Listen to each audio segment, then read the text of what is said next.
What's up, everybody? This is Kinda Funny Games Daily for Tuesday, October 22nd, 2019. I'm your host today, Imran Khan, and joining me today is FM3 underscore, the one and only Fran Mirabella III. How you doing today, Fran? I'm doing well. I like that you call me FM3 underscore. The underscore is there, yeah. You'll make sure to find me on Twitch if you use that, but Yeah. It's like every time I hear it, I'm like, oh, underscore. When you first type that up, were you like, well, FM3 is taken, so I just got to put something? Yeah, exactly, because this is my gamer tag across all platforms. Should be talking about gamer tags later, but yeah, like that's my gamer tag. It's been that across all platforms forever, FM3. So I just had to add something. Yeah. I didn't want to do an X, you know? Yeah, the underscore is your brand. Yeah, I'll change it. I'll come up with suggestions. Still got to be FM3 though. Kevin is shaking his head. Of course. In a very upset way. This is Kinda Funny Games Daily, each and every weekday at 10 a.m. live right here on twitch.tv/kindafunnygames, where we run you through all the nerdy video game news that's fit to listen to. If you're watching live, you can correct us when we get stuff wrong by going to kindafunny.com/you'rewrong. To be part of the show, to actually connect with us, head to patreon.com/kindafunnygames, where bronze members are above get to write in, and silver members are above get the show ad-free. If you don't want to watch live, you can watch later on youtube.com/kindafunnygames, or listen later by searching for Kinda Funny Games Daily on podcast services around the globe. Today's stories include reviews for The Outer Worlds are out, Steam's local multiplayer beta is also out, and Crystal Dynamics explains why they're focusing on Ms. Marvel. But before we get to any of that, there's a little bit of housekeeping. We've reminded you a lot. We're going to remind you again because it's for the kids. Extra Life is Saturday, November 2nd. 24 hours of games for charity. Join us now at kindafunny.com/extralife or watch it on that actual day. Thank you to our Patreon producers, Blackjack and Mohammed. And today we're brought to you by Third Love and Upstart. But I'm going to tell you about that a little bit later. For now, let's begin with what is and forever will be the Roper Report. It's time for some news. We got 4 stories today, Barrett. A baker's dozen. First of all, we're going to do an Outer Worlds review roundup, and I'm going to say Outer Wilds at some point during this. I'm going to do my best not to. Only that once. You said it there. Mm-hmm. Let's make that the quota. Yeah, okay. We're gonna try to say Outer Wilds, but yeah, it's gonna get there. I can't tell if he's trolling me. It's gonna get there. You just said Outer Wilds instead. We're gonna try. I can't tell if I he's didn't say we're messing gonna with me on that succeed. You're gonna try to say Outer Wilds? I'm gonna try to not say Outer Wilds. See? Okay, all right. See, I can't what tell you if that said was a joke was or you're gonna not. try to say you Outer either Wilds. did just mess it up immediately, or you did the best troll of your life. JV Gwaltney, who is a PR representative for publicist for Outer Worlds, is probably very pissed off at me right now. Okay. They're very upset with you, trust me. That's I'm okay, sure. but you know what? The reviews are looking good. Yeah. So they got to be happy about that. So first of all, DualShockers, Thomas Franzese gave it a 9.5. He said, while saying something like The Outer Worlds is out of this world may be low-hanging fruit for a writer, it isn't a false statement. This game rewards player choice and experimentation on a level I've not seen since Legend of Zelda Breath of the Wild, and it managed to do so in both gameplay and story. With the best writing of any game thus far in 2019, any fan of RPGs needs to play The Outer Worlds.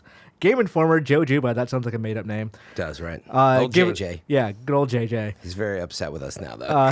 Give it a 9.25. Even if the larger beats don't always land, The Outer Worlds shines with constant stream of small, bright moments, an amusing interaction with a clueless guard, a sugary corporate jingle, a brutal sneak attack, a solution to a problem you were sure won't work, but it does. The team at Obsidian excels at encouraging creative experimentation within its responsive and absurd setting, ensuring that every visit to Halcyon is full of delightful surprises. Over at GameSpot, Edmund Tran gave it a 9. I finished The Outer Worlds wanting more, eager to jump back into the world to see extra things. It's not a short game, but it's one packed with such a steady stream of wonderful characters to meet, interesting places to explore, and meaningful multi-layered quests to solve. They didn't feel like there was any room to get tired of it. I wanted to rewind the clock and do everything in a completely different way. The Outer Worlds is consistently compelling throughout. It's a superb example of how to promote traditional RPG sensibilities in a sharp, modern experience. At IGN, Dan Stapleton gave it an 8.5. With The Outer Worlds, Obsidian has found its own path into space between Bethesda and BioWare, and it's a great one. And considering that new RPGs from either of those influential developers are still years away, the game couldn't have been timed any better. It's not as explorable as one big open world, but it still packs a large portion of flexible quests and conflicts within its series of smaller ones. And the combat, character, and companion systems have enough new spins on the existing ideas to make it feel like an homage with its own personality rather than a copy. US gamer Mike Williams gave it a 4 out of 5. Games Radar Alex Savard gave it a 4 out of 5. Polygon Cast Marshall didn't have a score, but they gave it recommended. And Kotaku Gita Jackson gave a very, very long review that does not have a score, but on Twitter she was incredibly positive. She said she loved the game. So it's safe to say that that's a very positive review. Have you touched the game yet, Fran? No, I don't have a copy yet. I'm pausing because, as I mentioned as we were getting into the show, I was like, wow, there's a lot of positive reviews. Greg was more like somewhere in the middle. Right. I don't know. He doesn't put a score on it, but I felt like he was in the 7s maybe from the way that he was talking about it on Gamescast. He talked about it being, I don't know, overly challenging, or the pacing seemed off at times and buggy at times, but he liked it, could appreciate that it was kind of Fallout New Vegas, a little modernized, but also not modernized enough after, I think, the 10 years or whatever it's been now. And Greg was on Gamescast last week. We pre-recorded a segment for this week, which we'll insert into the actual Gamescast, of his thoughts on the game. Yeah. Oh, wait, is that not out for... No. Monday's episode? No. So because the review Mario was this morning. You heard it here first, everybody. Now you really want to tune in for that episode, which is a week out, right? Next week it'll be up on YouTube. Yeah, it'll be on on Monday, live on YouTube. And I don't know what the plan is for Thursday when we pre-record the full show. Yeah, will we see it there? I don't know. That's a good question. We should probably ask Greg what his actual plan for that is. Well, no, that's more of a 10 question. Anyway. But we'll figure that out. But on the show it was, I got he was the on feeling, super positive and on you you played some of it too, Yeah. and we'll hear a little bit from you on that show. But like, how are you feeling about all this? I agree with him that there were a bunch of flaws to this game, but I played more of it since then because I was at like 4 hours. He had beaten the game. Scratching the surface. Yeah, I really love the game. I think what it intends, like, it is the kind of indie successor to Fallout New Vegas that like Bloodstained is the old Castlevania kind of games. Maybe not as directly, imitating that, but it's not. It's a smaller scale Fallout New Vegas. So all this stuff people are saying of, oh, actually the writing is amazing, the quests are well designed, the various choices you can make are smart. Like, that's all incredibly true. That said, it's also very janky in some spots.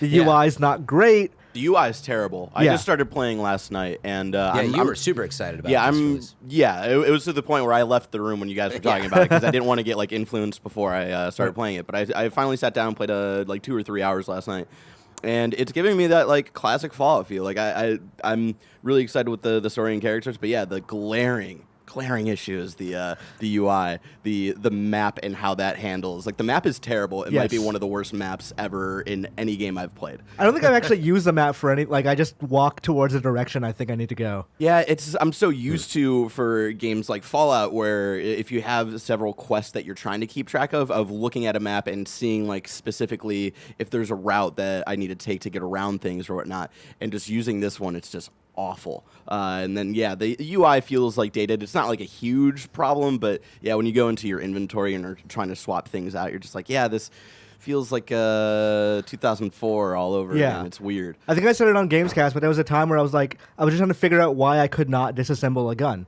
And it was just because the gun I had other copies of the same gun, so I'm like, I'll just break this one down for parts. Right. And I just couldn't. It wouldn't tell me why. It just graded out. So like that's a mission gun or something. Yeah, I don't even know. Like, I put it in storage and I just can't do anything. Don't know. And there's no real storage in that game, by the way. Like, you just have to find lockers that you want to use and just put stuff in there. Interesting. Yeah. But it's got that classic Fallout type of feel for me so far, of the kind of major quest that they introduce you at the beginning of the game, but that kind of evolves into this kind of side story that you're going into right now. It's a classic Fallout feel, and that's why I'm excited to get more into it. Yep. Yeah, it's a reminder again. This is from Obsidian, who has some of the original members who created Fallout before it went into Bethesda's hands.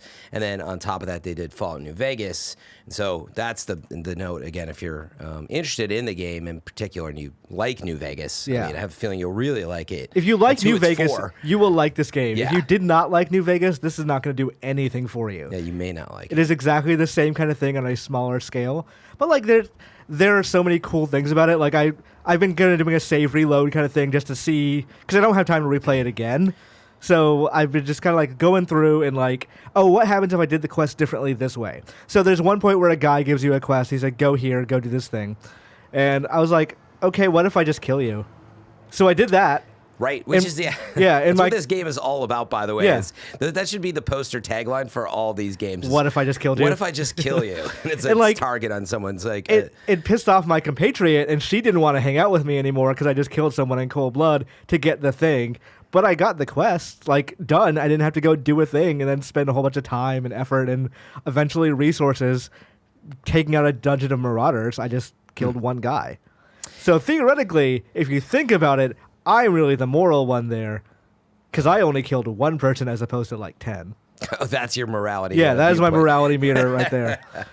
that you can create your own morality in these games. Again, that's what it's all about. So I am actually a little surprised how well this game is rating, though. Yeah, you know what it is? I think that, and I've seen this happen to me personally, where just the core gameplay speaks to people in a way that transcends, some of the issues. Like, honestly, Borderlands has some of that. It has some antiquated issues. It got a lot of flack, in the beginning around that. People were talking about the menus, some issues there, the map even, just some areas where it's janky as well. But overall, they just loved the chaotic shooting, etc. But anyway, I have a feeling this game's kind of like that. That it's just like there's not a lot of other games that sort of do it in this way, and it feels like it's hitting some of these nostalgia feels. It's funny. A lot of the reviews here are like, it's carving out its own path. Putting in Dan Stapleson's words, but Greg and you guys, I think you were saying it felt very New Vegas. Yes, almost like they put a new coat of paint on it. But you're like, huh. Is this really a new? Yeah. I mean, if New Vegas came out 2 years ago, then I think I'd be like less okay with this. Yeah, like that is one of Greg's problems that he explains later, is that he wished the game aspired for more. Like it is just New Vegas, and like years after the fact that it didn't take it didn't take any of the actual like lessons learned from there. So like we talked about, like Barrett said earlier, the UI is just a fucking mess. That I could see why people would be initially like very turned off by things like that. Yeah. I think you get into your head expectations with the trailers that come out, the beautiful art that's attached, and that what I'm getting at, right, is I kind of had that going for me too. I'm like, yeah, man, this is new, modern Fallout, the next generation version of whatever that is, right? And when you guys start talking about it, you're like, well, it's kind of like New Vegas with a fresh coat of paint, with like some touch-ups here and there. And I'm like, oh, that actually makes a lot of sense. I mean, it's from those creators. Yeah. They're not a huge team. I mean, I don't know how big they are now. They're bought by Microsoft, but it's not like they're as big as the Fallout team, I'm sure. Right. They're significantly smaller. Yeah. So anyway, it's I'm really happy for them. It sounds like it's one of these niches that if they didn't do it, nobody else was going to be doing it. And then like that's the other side of this. Maybe they didn't polish every corner in the way you wanted, but like nobody does it quite like them. Obsidian has a really good reputation. So I'm glad to hear it. I'm actually going to pimp.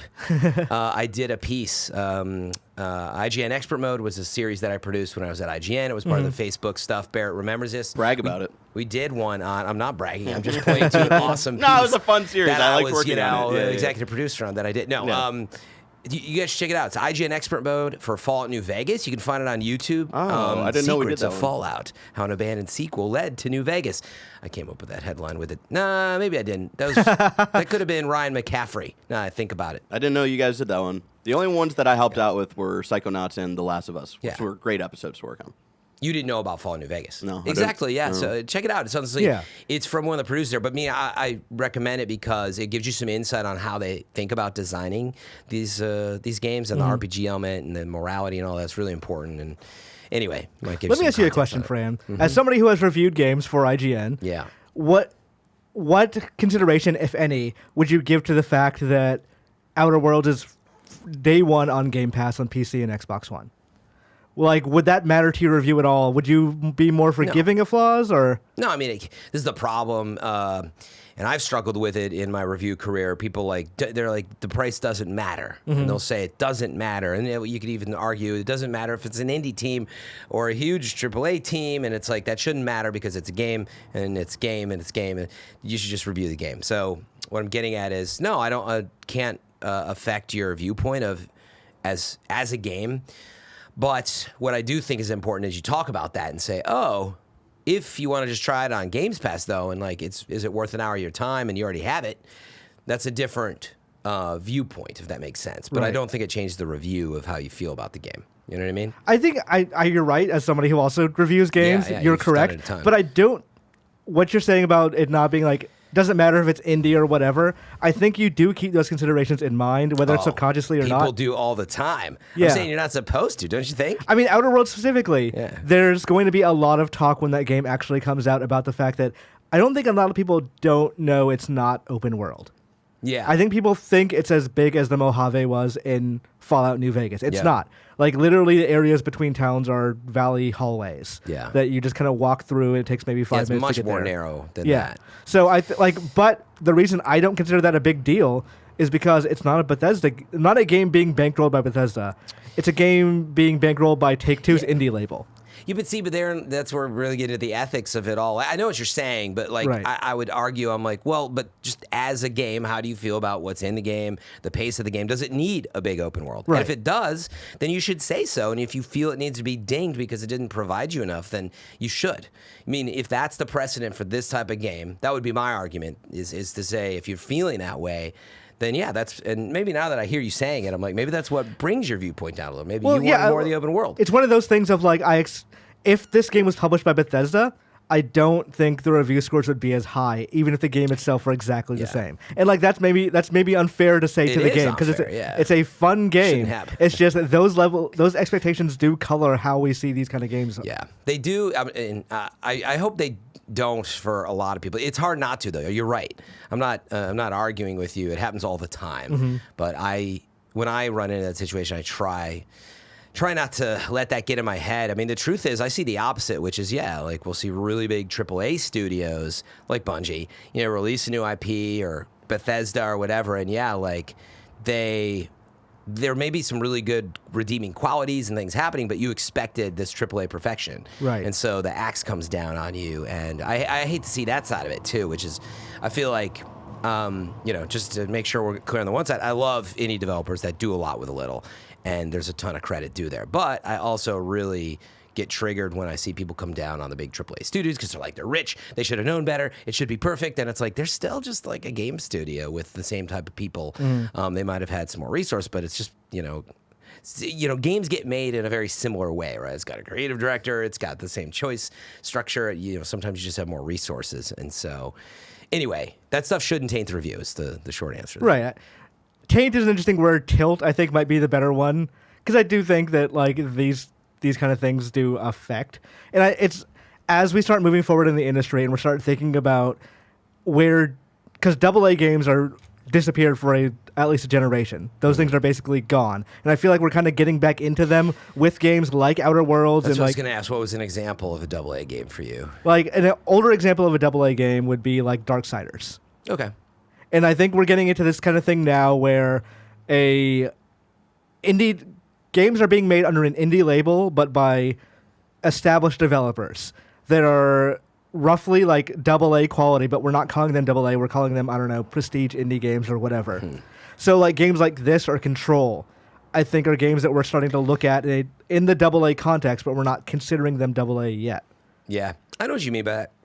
And again, it is confusing. You might get a game that was from a 2-person team, and it's a cute little, $14.99 game, and you compare that with a $60 game. This is like a huge bazillion-dollar marketing budget, and you do. But there are indie games that run circles around AAA games too. Well, exactly. Yeah. But they don't have to be big and audacious and full of marketing money necessarily. So again, like at a base, it shouldn't affect your review, the price and all that. But I say it shouldn't affect a review, but it can affect a recommendation. And what I mean by that, Red, is I think it's cool to add that slice of like, hey, here's what I think. And part of it was, for me, this is a very small team. I like these types of games or whatever it is that, as long as you get that information out there. Yeah, even if I liked Outer Worlds less, I would easily be able to say like, yeah, but it's on Game Pass, so if you've got an Xbox One or a PC, just pay the $2, play it for a month, and see if you like it. Yeah. It's not a long. It's about like 10 to 15 hours. It's not a super long game. They encourage you to play it more than once. Like you can get through that in the trial period pretty easily. Yeah, for sure. So is it worth your time? It sounds like most people are saying yes, and if it's on Games Pass, you might as well check it out. Yeah. Borton00 asks, "Hey, good morning, Imran and Fran. Reviews are out for The Outer Worlds, and it sounds like Obsidian has finally shed the king of the sequel, especially the BioWare sequel. I think they're referring to like how they usually just make sequels to other studios' games like Fallout New Vegas, Coder 2, that kind of thing. And has proven that they can make a new IP that is also received well. My question, though, is how well will it do in the mainstream, as the only other recent mainstream successes have been licensed IP, Fallout and South Park? Is The Outer Worlds destined to be single-player Fallout replacement for players, or will it be just as niche as Pillars of Eternity?" I don't think it'll be as niche as Pillars of Eternity. I think that this game has enough sort of style and being anywhere in the vicinity of Fallout, one of the biggest franchises out there when it comes to gaming, anywhere around that is going to be a good thing. But especially after 76 kind of like tainted the brand a little bit. Yeah. So, I mean, I think people are hungry for this type of thing. It is, interestingly, it is in a niche, but it's a big niche that doesn't get filled, you know, I think the right way. So, no, I think it'll do well, but no, I don't think they're expecting it to be as big as Fallout, you know. Yeah. That's not the expectation here. Though I will say Bethesda releasing a Fallout collection on the same day Outer Worlds comes out seems really petty. You know what? That might work out for them in the end, which is like, that's one of those situations where if they're helping the interest in the genre. So actually, why are you buying that? You should pick up Outer Worlds because it's in this genre. I'll tell you what's the biggest boon for this game probably is now Microsoft owns Obsidian. We talked about that a bit earlier. Yeah. They are really getting behind this game. They're like referring to it. I think Matt Booty called it like, this is basically an Xbox game that happens to be on PS4. Yeah. Like it's on Game Pass. There was a trailer that opened the Microsoft conference at E3. Yeah. They've been super behind it. They want this game to be huge so they can say, by the way, Outer Worlds 2 is only on Project Scarlet, whatever it's called. Exactly, yeah. They must be into that sequel development years down the road.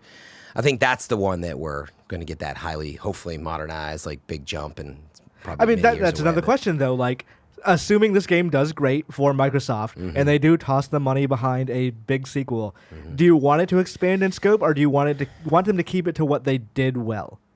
I think it comes down to timing, because if you get the game a year and a half from now, I think that's the situation where you're like, honestly, I'll take the better graphics, like some better audio, and like, sure, it's smoothed out a little bit, but it's basically kind of narrow, like you're describing. I think in that scenario, if it's not going to take forever, people will probably be okay with it, assuming it continues to please the mass audience like it has with these reviews. But I always want the God of War jump. You know, I want to see. You don't have to reinvent a franchise necessarily, but what I mean by that is just games that nail, you know, so much. You know, they do stuff that really like, you're like, holy cow. Like even Red Dead, you know, I know that it's loved and hated, but that's a game that I loved and hated.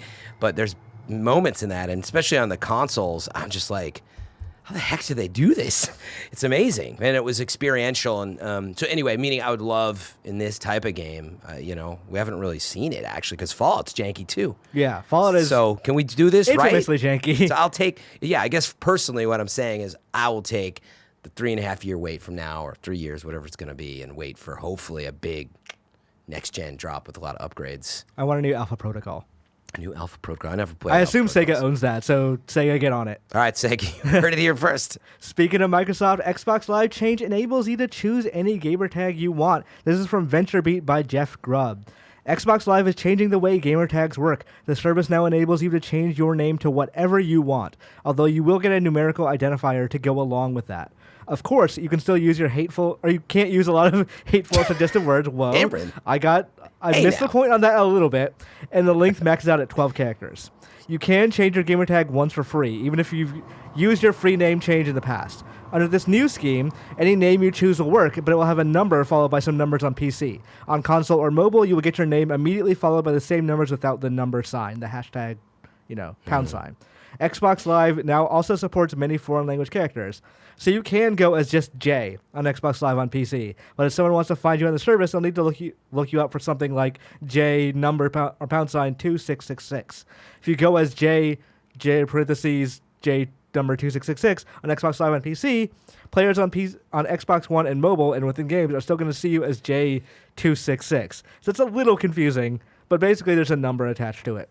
The naming system is similar to how the communication services Discord and Blizzard's Battle.net work. Instead of telling you that a name is taken, the service just adds a unique identifier to every tag. The Xbox One console and mobile app will be updated to display your new gamertag and reads the site for changing your name. Games themselves will follow sometime in 2020. So, this is a cool thing that they kind of just dropped out of nowhere. Mm-hmm. And it's one thing that's always kind of like, I know a lot of people are frustrated when they made those original Xbox Live gamer tags. And just, they wanted to change it because a lot has happened in the last 20 years. Yeah. I don't feel like I need to be like Sephiroth Blade 522 for the rest of my life. So I can see why that's like name changing. Yeah. But if you wanted a name, I think that's the important part. Is if you or always like, wanted to be. If there's Vaughn another Ripper Imran 420. out there, That's God right. forbid there be another Imran Khan somewhere out there. There is, by the way. Oh no, horrible. But there are two of us. But if you wanted that stuff and couldn't get it, these kind of things like can really be a barrier to honestly enjoyment. Of like you want to have the name you want to have for when you're playing online in Call of Duty or whatever. Yeah. What I was gonna say, if you want like that name, you want it to be Nathan Drake on your PlayStation. Like now you can be. It's just your number, 1337 or whatever it is. So I mean, ultimately, it's a good thing. Yeah, I'm a little like old school where I'm like, I don't like when I'm trying to enter a name in and I'm like, ugh, you kidding me? It's still taken. So I appreciate the process of like, we're trying to get away from like, you're just trying to enter an Imran Khan and it's not going to come back with like that red, like, boom, sorry, not available. Yeah. And you're like adding all these numbers. You're like, who took Imran Khan 2639? You're like, are you kidding me? That's also taken, which happens, right? And it's very frustrating. So it gets us out of that and just gives you this random number. But part of me misses the like, then it's not as unique anymore. And so those days are gone, like you're saying. It's gone. But also, I appreciate that. FM3 is a weird one because it's got a number at the end already. But I have FM3 on all those platforms. The original, like on Steam, I'm just, as far as I know, I guess I have to go back and look. I mean, I'm FM3. There was no other one at the time because they didn't have numbers. Same Xbox and so on. But when I went to Blizzard to do it, I was like, oh, it just doesn't even matter. I mean, I'm like number whatever. So anyway, I kind of like the old school thing is what I'm saying, but I appreciate it's not a good way to do it. Yeah. I tried to see if I could change my name on PSN when they first rolled all that stuff out and just see like what that process entails. So I tried to go change my name. It said, you can't change this. Like call this customer support number to figure out why. But I'm curious. As a reporter, I wanted to see why that was the case. So I went to see it, and they called them. I was like, "Hey, why is my name locked? Why can't I change it?" They're like, "Oh, you're verified on PSN." I'm like, what? When did that happen? They're like, "Well, you don't have to actually apply for it. Someone just does it for you." And I was like, "Okay, well, can you unverify me?" Like, no, the only person who can unverify you is the person who verified you. Like in a marketing department somewhere? Yeah, does it say who did that? They're like, no, we don't know who did it. You'll have to find them. And I'm like, what if they don't work at the company anymore? It's like, I don't know. Well, that's bad customer service. I mean, I'm sure anyone in the marketing department could help you with that. Maybe. Well, you're speaking to like customer legitimately, service. I don't know what they're saying. Like maybe it could just be the only person. I could legitimately believe that. But it's a hilarious thing of, I didn't want to change my name anyway, but now like the fact that I can't weirds me out a little bit. Yeah. I will say I'm sick of Nintendo using friend codes. Oh yeah, I'm also very sick of that. I like that you can attach whatever name you want to it, but if I had to add someone right now, or someone had to add me on their Switch friends list, I couldn't be like, oh yeah, just search Imran678. Yeah, but see, that's where I was going with the old school thing. Like honestly, Steam is similar, and I mean, you get into like just find me on FM3, and like overall you can, but some people are like, what's your ID? Most people are starting to send out Hotlink or ID now, right? Because like actually finding the other person can be very difficult with all of these duplicate names. I have to go into my profile and actually friend code. Look at the URL to remember what my Steam username is. Yes, but I'm saying that's the same as friend code, basically. Yeah, So I mean, friend code's a 12-digit code that like. Granted, it's more annoying for I sure. barely remember my own phone number at this point. Yeah, I don't know that I can remember a friend code. Yeah, I memorize my credit card numbers, not my friend code. Like, I used to memorize my credit card numbers. My bank like loses them so often. They that, get like I hacked have to so keep often. constantly changing them. Like there's no point. Prove it, Fran. Tell it to us right Yeah, now. let me just load up your favorite website right now. Just say all of them except for the last one. It's fine. No one's going to go through with the remaining 9 numbers and see. I want to Anyway. quickly add on to that story that yesterday, Xbox product marketing manager James Shield reconfirmed that every Xbox One controller will work on the next generation Xbox Project Scarlet. It doesn't matter what generation or type it is. So, like, whatever Xbox One controller it is. So, it could be the Bluetooth one, could be the Xbox Elite, could be the Elite version New 2. Elite, yeah. Could be the day one launch thing, which my analog stick on that one is starting to go. Mine still works. But Phil Spencer explained at E3 that the decision is Xbox respecting the purchase of gamers that have been made on that platform. Yeah. I mean, that's the amazing part about this is that you can buy the Xbox Scarlet, and you want to sit down and you want to play co-op. Maybe there's whatever a port of Borderlands 3, and you want to play a split screen, but you need a second controller, which normally is $79.99. You know, with all the taxes and going to Best Buy, whatever, getting your Amazon Prime shipment as fast as possible. But now you just grab your old controller, which is really amazing and nice to not feel, frankly, bamboozled or ripped off. Like, I feel like every time, you know, we're buying these new consoles, it's like you got to buy a lot of proprietary stuff. Like Nintendo, honestly, I feel like every time Nintendo sells stuff, I'm buying all the accessories. They hit reset button every single time. Yeah, the dock. Except for like the Wii controller on Wii U, but that was a different thing. Yeah. Well, but even then, you needed to buy more Wii controllers eventually. Yeah. You know. But anyway, it's amazing. It's a really good reminder that did come out, and that's exciting. We'll see if Sony. They haven't said that. They've talked about backwards compatibility, but I don't think they talked about control. They've talked a little bit about the new controller. They say it has like a force feedback thing. Did they say the old DualShock's going to work on it yet? I don't know. If I don't think said they that directly yet. said that. Help us out and kindoffunny.com/you're wrong. I would assume that like since the PS4 controller had a touchpad, and that touchpad was used for some games, either there will be like a way to get around sure it, it will. which is strange, or they'll just say like, just use a PS4 controller. Yeah. But I think is is really like cool. This is them saying, yeah, please buy an Xbox Elite version 2. It'll work in a year. We promise. Yeah, and especially this is them saying, please buy an Xbox Scarlet, please. Yes. Not that they're not selling Xboxes, but you know, PlayStation is well in the lead, and Switch is selling a ton right now. Switch so. has outsold the Xbox One at this point, I think, sounds about or right it's to me. close to it. It's on pace for it. Yep. But now, man, I'm excited about next year. It's hard to believe. I was skeptical, and we'll see if a delay comes in. I guess not. We're going to be head-to-head two next-gen consoles at the exact same time. It's been a while since we've gone head-to-head like that. I'm just really excited that holiday 2020 has both the Scarlet and the PS5 coming. Hopefully, did they say global launches for PS5 as well? Or did they just say it's coming out holiday 2020? I mean, we know it's coming to the U.S. because it was like from the U.S. side of things. It'll almost certainly be a global launch. I don't think, I could see PS4 isn't going to miss Japan. I could see Xbox 2 or Project Scarlet missing Japan for a little bit. Yeah, maybe that. Because, why? What's the point? But, the main, European, U.S. markets. To correct it. a thing earlier, or not correct a thing, clarify a thing. Nanobiologist asks, "What are you playing Outer Worlds specifically on?" Private Division gave me a code at least for PS4. I'm not sure about Greg. Oh yeah, it's a good point. I'm sure it was PS4, 100% sure. Yeah, I'm playing PS4, so I assume he's playing PS4. I mean, he wants trophies any chance he can get it. Meaning, if a code was available, he had to be playing on it. But anyway, I'm gonna check it out on PC. Hopefully, it's part of the Epic Store. I'm pretty sure. So. It's Epic Store and also Game Pass. So, you can use that one. All right, you can try Steam's online local multiplayer for yourself now. Here is how. This is from US Gamer by Matt Olson. Remote Play Together, Steam's new feature that lets people play local multiplayer games over the internet via streaming, is now live for participants in the Steam client beta. The feature supports up to 4 players in a game, works cross-platform, and even lets players share control of a keyboard and mouse. Valve's official announcement for Remote Play Together goes light on technical details in favor of telling readers how to get it up and running. Anyone can opt into the Steam client beta, and from there it's as simple as launching a local multiplayer game and inviting a game through the Steam overlay. Then the game in question reads other players' inputs like they're from another controller plugged into the host machine. Ars Technica's report on Remote Play Together goes deeper on how the feature actually functions.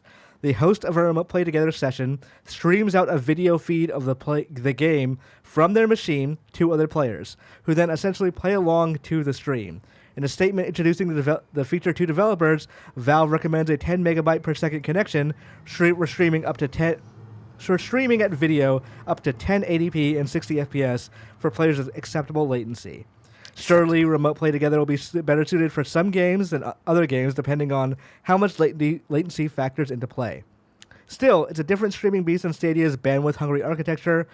On Valve's support forums, a representative confirms that remote play together always needs a connection to Steam servers for streaming. So it's also not a magic solution for letting multiplayer-only games work over an offline LAN setup. So this is a thing you're interested in, Ran? I personally wouldn't use it. That's just me, but I actually think the feature is really neat. Kind of fascinating to think about. It's streaming and encoding your local signal, and I wonder if it kind of, in other words, delays. Does it delay your input a little bit by that 50? What's my math here? Milliseconds. To does it try to actually give you all the same latency? Right. Because you're playing the game together, right? Yeah. So, or are they just getting the frame later, and then it doesn't matter? I don't know. I didn't really think it through, but it's an I think it's interesting cool. idea. Yeah. I don't, because like when I first saw this, I was like, oh, now I can play River City Girls with a friend. And then like as I started exploring more things about it, I'm like, how well is this actually going to work for an action game? For like a card game or something, this sounds amazing, but I can't think of a card game that's not going to be online multiplayer anyway. Mm-hmm.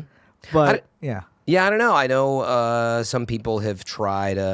What's the remote play for? Is PlayStation Remote Play the one? I know people have tried that, but just being able to use somebody else's copy and like take control and try out a game, like I don't know, it's pretty interesting. And that's I thought that was a cool note too. That now since it supports these other platforms, so you can use like your local PC. Yeah. But it's like if I have Linux and that's what I'm like coding on it, where I'm like, oh, but I want to check out this game, or you just do Linux.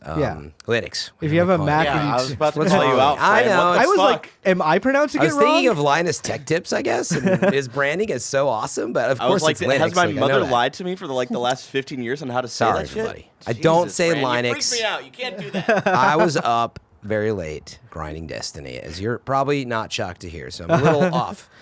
But anyway, I do think it's a cool feature. Any experimental features like this, I always think are great. Plus, there's value, like there's consumer value because it's not asking you to buy, 4 copies of a game and just to play. Like there would be no point. Obviously, you could just play online. It does require an online connection, but pretty cool to give it a try. We'll see how used it gets. I think the way I'd prefer, and I don't know how technically feasible this is, but I would like it if we both just had our own copies and somehow the local multiplayer just worked between us. Like, I feel like that's not it's not a possible answer, because like if it worked, they would have done it. Like if those games Valve just supplied netcode somehow to an existing game that didn't have it. Oh, if you have, but if you in other words, if you have it though, then why don't you just play online? Because the game itself doesn't support online multiplayer. I'm trying to think of the scenario, and I'm missing it. I think. In other words, River City Girls is an example of if we both just had the game and we went to a local multiplayer match, and then Steam went, "Okay, you guys are both local multiplayer. We're gonna just connect you together somehow." I don't know that's technically feasible. So games that have local multiplayer that do not have online multiplayer, right? So I'm not familiar. I would with like it to just this game, add so. online multiplayer. I don't think that's technically Gotcha. That's a dream wish list kind of thing. So I guess this may be like the only way they could get it to work. Gotcha. Yeah, and maybe there's some like older games or something that would apply to. Where Yeah. it's like it only supports like local multiplayer, and like if you both own the copy, then you can use your own. Either way, I think it's cool that actually I just thought that there's probably some older games where you're right, they don't have the online mode maybe even, and it's just got like local multiplayer stuff, and so you can just hop in with a friend and single copy. So, but it is cool that Valve is doing this. That like they're leveraging that. It's experimenting. Yeah, that cloud kind of technology or like personal cloud kind of thing to do a thing that ends up making more games possible or more functions in games possible, even if it's not necessarily. It's a good first step. Yeah. So we'll see where it actually goes. Neat. Definitely would have flown under my radar had I not been on the show today. So I think it was a good pick for a news story. The developers of Avengers are explaining why Kamala Khan was chosen for Marvel's Avengers protagonist role. This is from IGN by Matt Purslow. Crystal Dynamics has offered a little more insight into why it chose Miss Marvel as the protagonist for Marvel's Avengers over other, more well-known superheroes. Talking to IGN at EGX 2019 in London, where Virgin Media held the UK's first play of Marvel's Avengers, senior producer Rose Hunt explained that Kamala Khan was chosen because of her personality is very relatable for people playing. and that her lack of history allows the studio more freedom when crafting her story for the game. When Marvel brought Kamala Khan up as a possibility for us, we were super excited about her, says Hunt. But she's a fangirl like us. She's a fan of the Avengers like the whole world is. So we thought that she would be super relatable character to be our protagonist. And another advantage of her is that she doesn't have 80 years of history like Captain America or some of the other Avengers she added. And that allows us to actually tell more of an original story with her because her story has just begun, and we can build on that in interesting ways. So they revealed this a couple of weeks ago. I think it was the first new Avengers gameplay since like they've showed that demo and they polished it up a little bit over time. It was still not a great looking demo like since they've shown it. But when they did show Kamala Khan, and this may be because I'm actually just a huge fan of that character, name reasons aside. That's how tired I am this one. I didn't even think about that. Durr. But that was when I was like, okay, this game actually looks really good now. Yeah. So how are you feeling about the game? Did you think that, but just for clarity, you thought that gameplay, trailer they showed looked better than what they showed in the past? Or you just got excited for the character integration? That's one of the reasons, for sure.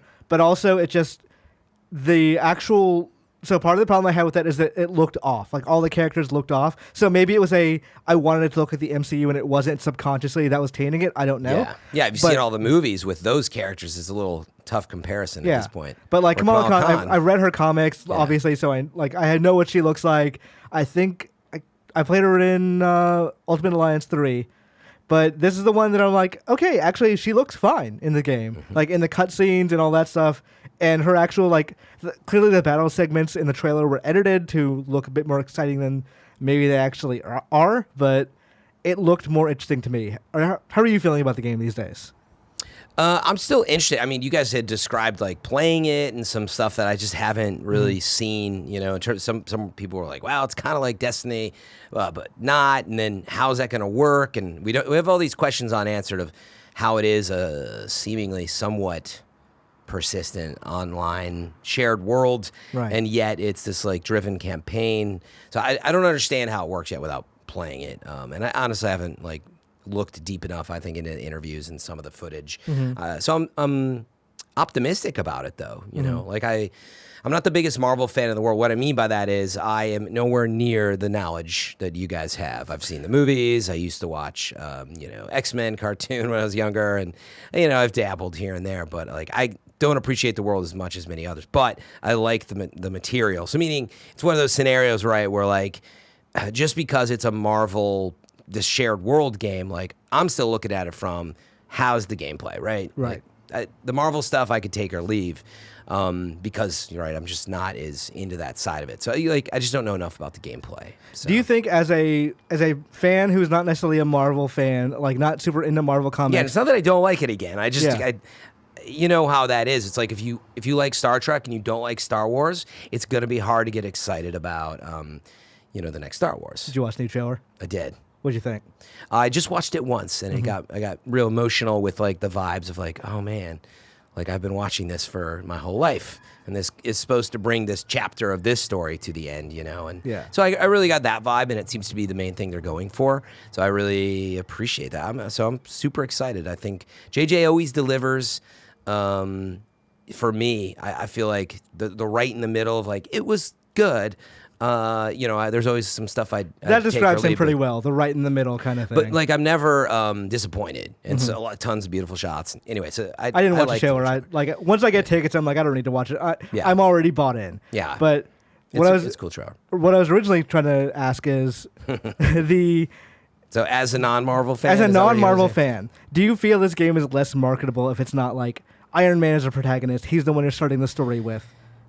I don't think it's less marketable, but Iron Man is one of the most iconic Marvel characters now, just because of what they did in all the movies and everything. So I think just having Marvel on it and all the characters, it's going to be easily. It's called Marvel's Avengers. It's going to sell fine. Meaning it's not just going to be Kamala Khan, and you're like, who is this and what's this game about? That's not just because she's the protagonist. I don't think the marketing is going to lean into just that, right? You'll have your whole cast of characters. Oh, and there's this new character that I didn't know about, and explain that to me, for example. So wait, this is Miss Marvel. So and what they did in the movies is not. She ended up inhaling some Terrigen mist, and she became like a kind of stretchy character, like kind of a Mr. Fantastic thing that can like inflate her, fist or whatever. But wait, in other words, what I saw in the movie. Wait, is That's Captain Marvel Captain Marvel and- different than Miss Marvel? That's Yes. what I'm So asking. she You see started the as problem? Miss Marvel.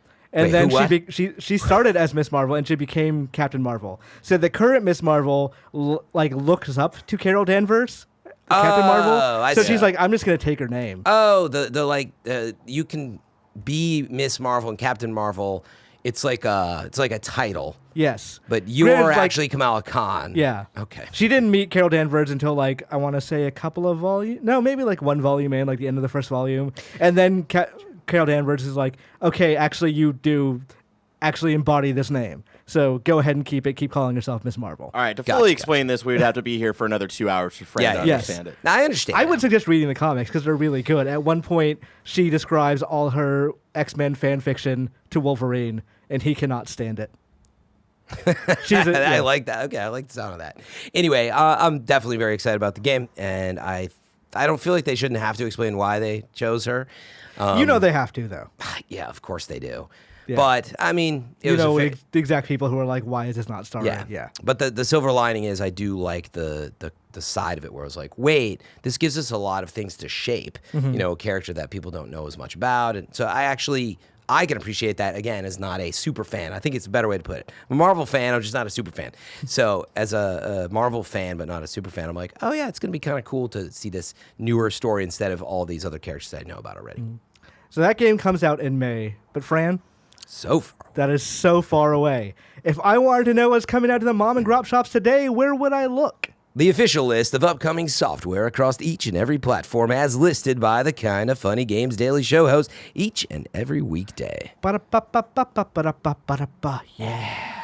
Out today, Street Outlaws, the list for PS4, Xbox One, Switch, and PC. Beholder 2 is out on PS4. Mary Skelter 2 is out on Switch. The Legend of Heroes Trail of Cold Steel 3 is out on PS4. That's a good series, actually. WWE 2K20 is out on PS4, Xbox One, and PC. Let's hold for a second here. You want to show those GIFs? Barrett? Yeah, I'm trying to find the specific video, and I forgot. You're worried about how who- long the show is, and then I think go into I GIF mode. retweeted it if you want to find it. It's the one where it really bugs out, right? Yeah, the one with Ronda Rousey and Yeah. All right, give me a minute. But that was not the final game, though, right? As far as we understood. From what I understand, that was video captured today, and the Yes. game is out today. Oh, it Fran. was from. Yes, it is. it's from I the thought there retail was something copy. from before the final game. Okay. Yeah, there's a couple of those too, but those don't look that different. So yeah, this is amazing. So wait, is this it? This is the final game, yeah. Okay. Just wait for it, Fran. Wait for it. It's a slow build. but It's a slow So build, if you're but out they there constantly listening, build. So we're worth watching footage on I don't know what platform it's on. I can't tell, but This is Xbox One because that's what it's One. an Xbox share. This is Ronda Rousey and Dakota Kai fighting, Okay. and the ladder just broke in half in a very weird way, and then it sort of disappeared into the ring. just kind of And fell off. now Rousey's getting power bombed into stairs that sunk Oh. into the ring. Yeah, there was like a clipping problem. Yeah, the chairs are bouncing in the corner. Oh Yep. my, that's a huge It yeah. doesn't end here. Oh, Look at- no. Look at the ref's knee. Look at everyone's knees. Ronda has like raptor legs. Wow, the ring is breaking. Wait. You're telling me this is the final game? This came oh, the out ref's today. caught up. Oh my God, what is happening? You hate to see it. This is some real Lovecraftian. This is like, what if angles weren't angles kind of horror? This is a big deal, by the way. I mean, this is a big So this is the franchise. We're gonna first have year- to pause for a sec. Yeah. This is the first year where they took Ukes off the development. I think they Yeah. got taken off mid-development of the game. Yeah, it seems rushed. Yeah. Now, my question is, though, is this... We just talked about a game that you said has janky stuff in it, right? Outer Worlds, and it's getting 9s, right? Yeah. So is this something that's happening all the time? What are the reviews saying? Do we know any of this yet? I mean, now that we're... I've not seen the reviews for the game. I don't think there were Maybe they sent it out late, right? Yeah, it could be one of those things, or it's a WWE game, so no one really cares to review it early. No, 100%. Meaning it would be like an IGN cover story if they had it already. Yeah. So I'll double check as we go through to see if it's the review's out yet. But I'm not seeing it yet. It has been looking bad for a number of weeks, but like for the not actual looking game good. to come out, what was that? Oh, sorry. Go ahead. So it looks bad, but I didn't expect it to be that bad in the final build. No, I didn't expect. If that's happening a lot, that's crazy. So Yeah. that's what. Buyer beware for sure, based on the clip I just saw. All right. Let's wait for the reviews. So that also comes out out. today. That is out today. Also out today, Destiny Connect, TikTok Travelers, PS4 and Switch. Fran, you got to stream New that. Destiny game. Raging Loop for PS4 and Switch. Skullgirls Second Encore is out today on Switch. Moons of Madness is out today on PC. Spin Rhythm XD is out today on PC and Mac. Day and Night is out today on Switch. Tangle Tower is out today on Switch. The Park is out today on Switch. PBA Pro Bowling is out today on Switch. Night Swap is out today on PC and Mac. Flatland Volume 1 is out today on PC. And Outscape is out today on PC. New dates. Darksiders Genesis, that kind of top-down Diablo-like. Oh, yeah. Or isometric, not really top-down, Diablo-like Yeah. Good Darksiders correction. game. It's releasing on PC and Stadia on December 5th. It's exciting. If you want a console version like PS4 or Xbox One, you got to wait till Valentine's Day, February 14th. Why is that? Well, I mean, I guess it's just the PC was the lead platform. I guess they and- took some Stadia money. Would be my most, not for exclusives, but that they had to get it out that day. Actually, you see, this is what I'm getting at. Yeah. To be discussed further, but maybe it is like a Stadia exclusive, so from a platform side, but they were like, well, PC's fine, but can we buy a few months on the other platforms? And I suspect like Shantae on Apple Arcade is like one of those where they announce that for every console, but the game is out now on Apple Arcade. It's just, it says Shantae Part 1. I'm guessing because the game's not done. So they're just like, oh, well, what if we just cut up this game and put I up... think you nailed it, man. This is like, it's basically done. I mean, if you're going to go to Stadia, it's not just carbon copying the PC. There's a lot of exchanging hands, testing it on Stadia. Like, yeah, there was some... I mean, and they could have put it out on PS4. You know, they certainly could have. Maybe it is like a thing of it's not going to sell well in December on consoles. Let's Right. take another shot in February. Other than, I mean, it is based on the PC version, so it's an easier port. So who knows? Maybe that's all that it is. I'm speculating, I guess. Borderlands 3's Bloody Harvest event starts on October 24th. Kill haunted enemies to earn hectoplasm and gain access to the Bloody Harvest map. Fran, can you, as one of the hosts of the Borderlands show, can you give us any more insight into this? I'm under... Yes, NDA, technically, But it's in terms announced. of that event. But we did talk about it on the latest Borderlands show, which is coming out soon at a date to be revealed. We also talk about the new Takedown event that is coming up in later. I always forget exactly what dates have been. But anyway, as this event, it's really cool looking. The trailer came out. There is new legendary content, but the whole concept behind it, by the way, is there's you hop into this spooky area. There's some mission-based stuff, and you get terrified. And you have to get this hectoplasm to keep. It affects your stability and your guns and stuff like that, right? You get the concept. So there's some new gameplay mechanics and stuff to earn. So I'm excited. It's free. Are you still playing Borderlands? Yeah, I'm still playing Borderlands, of course. Actually, even if I wasn't on the show, it's nice. It's just fun to hop into, man. Yeah. There's something about the way the game feels and looks, especially I'm playing on PC. It feels great. And anyway, I'm excited to get into the event. I was playing with some friends last night. We did the Malawan slaughter thing. Yeah. And, at the end of that, there's two giant robots that are the bosses. Mm-hmm. Two of my friends had already, died, and they were, up in the hallway trying to, snipe from up there to help us out. Yeah. They're like, hey, go rush towards that robot. We need to go kill that thing. We're like, what robot? That giant robot that's sitting in the corner, we're like, we don't see it. So we go up to it, and all of a sudden it just kind of pops in. Just popped in. And the friend describes oh, there's a big animation. It was came in small and unpacked and all wow. that. We just didn't see it at all until it just came up there. We Yeah. did win though. We ended up killing that thing despite only two of us being on the ground. That reminds me of a boss that I did with Greg and Andy, and the entire game froze for me. But when it froze for me, they got a cutscene of the boss intro, and I didn't know that there was a boss until it was right above me, about to smash down on me. I was like, cool. Yeah. You guys should also know that it is Mayhem on Twitch, but also just in general in the game. It's for this week, it just starts today at 3 p.m. Pacific time, is a micro patch that rolls out. You get extra XP. There's increased loot drops when you're playing on Mayhem. Excuse me, don't know where that came from. But also, if you're viewing folks on Twitch, there's that rare red chest event. So if you catch me out there with the red chest event happening, you will be guaranteed to win if you participate now. They've also increased those badass events, which I love. You can take control of enemies and like level them up. I mean, you're not controlling them, but you're leveling them up and giving them health and stuff. It's cool. So it should be a lot of fun to watch some streamers go out, support some folks out there who are streaming that stuff. Next time you talk to Paul Sage, gonna get him to de-nerf the flagger. Oh, you think it's too powerful? No, they nerfed it. Oh, to de-nerf. Yeah, like they nerfed It's still it. pretty good. It's still good, but it's not as good. It I was liked it crazy. when it was broken. You mean when it destroyed I had a everything level 50 in a like close legendary radius? flagger, and now it's like, oh well, now it's not as Now good. you got to try some of the other billion guns. Deals of the day: Resident Evil 2: The Remake is on sale on Amazon for $24.99 for PS4 and Xbox One. And we're gonna get into some reader mail in a second, which you can get to by writing into patreon.com/kindafunnygames to get the show ad free. So we got a question here from JRR0D. It says, "Good morning, Imran and Fran." Rude, I think. J. Rude. J. Rude. I have a question about embargoes and the Switch.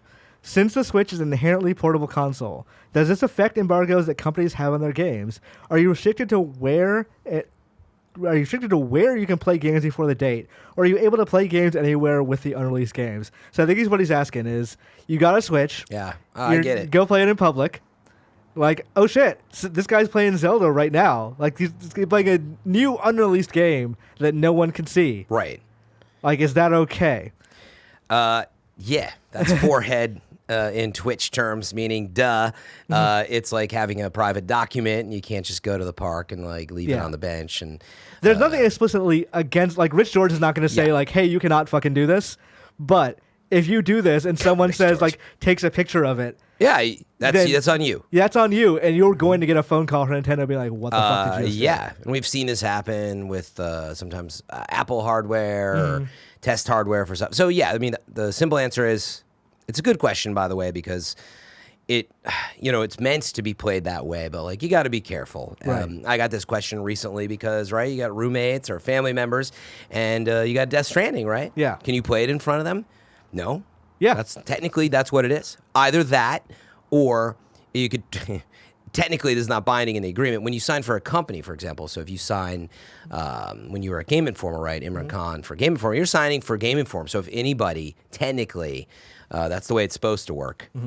If anybody says something at Game Informer, if you were there, they're all sort of in the same pile because the company has signed an NDA, an agreement with them. And so in other words, at home, it's kind of the same deal. You could, if we lived together, we were roommates, I'd be like, dude, you can't talk about this. You're like, okay, no problem. Yeah. And that's, the company's not going to tell you it's okay for you to play it in front of your roommate in the contract. But like, look, they trust us enough to give us the game in the first place. So be selective with who you give an NDA to in the first place. I mean, I've roomed with game journalists before. Sometimes I'm on an embargo that they're not. Yeah. So like, it's a question That's of a like, weird situation. well, I got to take this TV and this PS4 up to my room because it's more important. Like, it's important that I can play this in private. Yeah. Like, it's a weird. I had a thing last week where my brother was like, "Hey, do you want to just come over? Like, come hang out today?" I'm like, "I got to play Death Stranding. I can't." He's like, well, just bring the PS4 or whatever. And I was like, right. I can't. Yeah.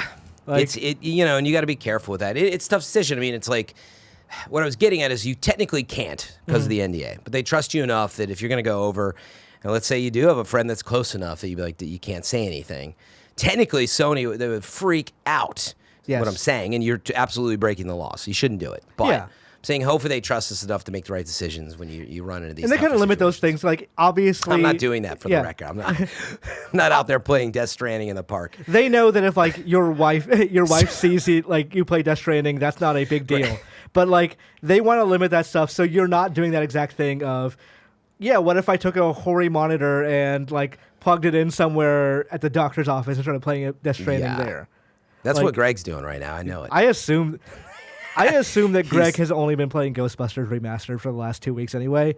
So we'll see how his Death Stranding He's just at a impressions Tim Hortons somewhere in Canada, just like playing Death Stranding, wide in the open. No, we're smarter than that, and that's the point. That Canadians tell me, is there other coffee places besides Tim Hortons, or is Tim Hortons just the most famous one? It's like over here. I mean, I don't know if it's like Dunkin' It's the Donuts only here, one. but yeah. Is It's it the only one. like? Is there a I'm just kidding. Starbucks I've only there? been to Like, Canada like once or twice. That's not true. It's the only one I've seen, Fran. It's the important one. Anyway. all right. Any other reader mail we're taking, or is that it? That's it for right now. But we do have a squad up. This is from right. Andrew Dramis. He's on Xbox One. Okay, I gotta parse this gamer tag a little bit.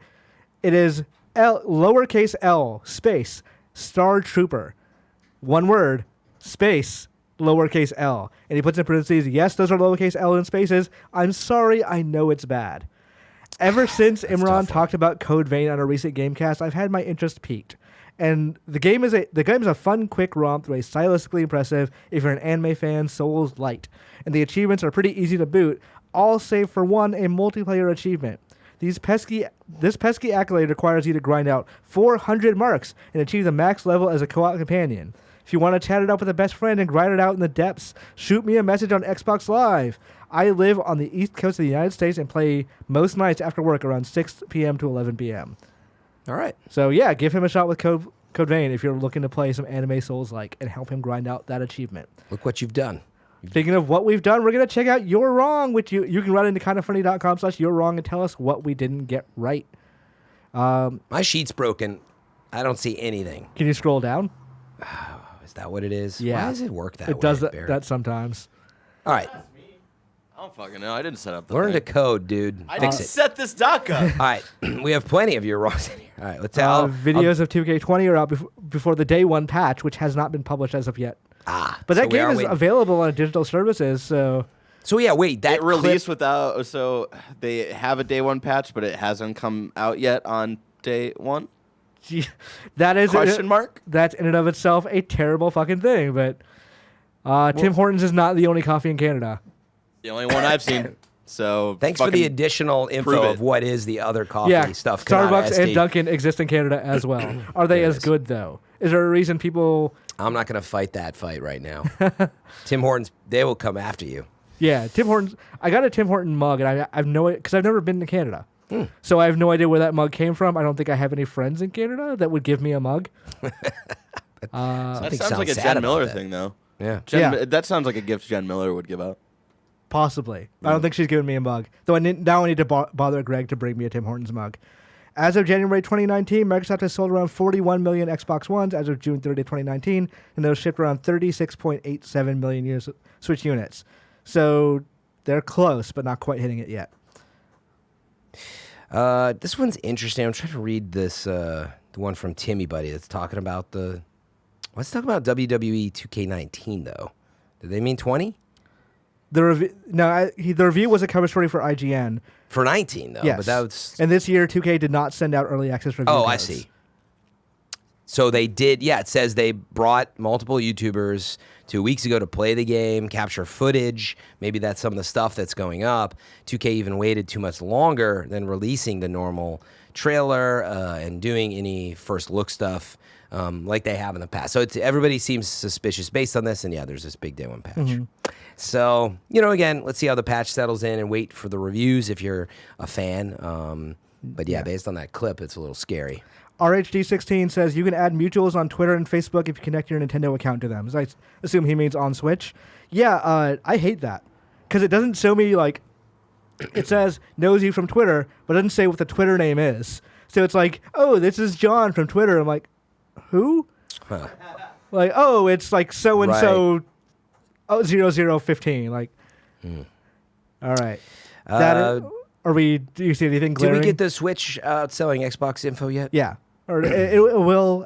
It is on pace to do so. It has not done so yet. Okay, sorry. All right. So tomorrow's host, it is me and Tim. Fran, on Thursday is you and me again. Yeah, we'll be back. On Friday, it is once again me and Tim. But on Thursday, we have a special games cast with you, me, Tim, and editor-in-chief of US Gamer, Kat Bailey, is joining us. Oh, I didn't know that. Awesome. Yeah, where we'll have some Outer Worlds impression. Whether or not Greg's impressions are there is a question we'll figure out later. I had to try to get a copy then. Yeah. But if you're a Patreon subscriber, you can watch that live.